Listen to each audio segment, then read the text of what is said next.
start from here, or do you want your turn to start from here? By my math, this is but that's okay. It's just a slow, gentle tip in.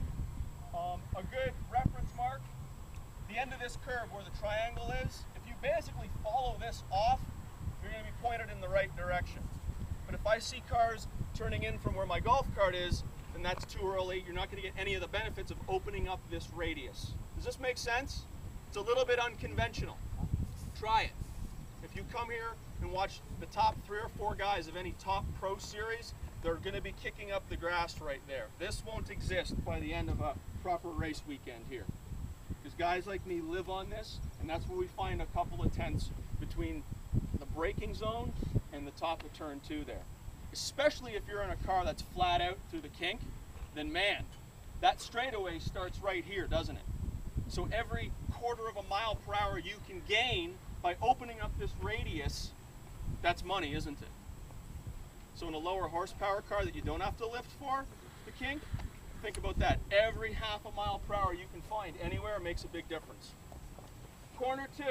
We're not going to stop there, but I'm going to talk about it right now. You want to crush that curve. There is a bald spot right at the apex where people have dropped tires and worn out the grass. When I say bald spot, I'm lovingly referring to the chunk of dirt that you will see as we approach it, where the grass is missing. Again, hang this much of your inside tire over that bald spot. Look for the bald spot. It's going to help coordinate your hands getting to it. If you can drive over that curb, it looks like a big curb, but honest to God, it's really not that upsetting.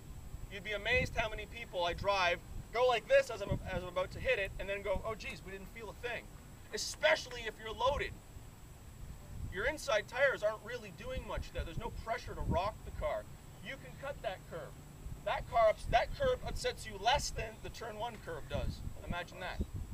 But if you cut that curve, again, there's another 3.5, 4 feet. You're making that corner wider and straighter. So do the math. 4 feet there, 4 feet here. You just made this relatively tight section 8 feet wider. Outside, inside, outside. Basic principles.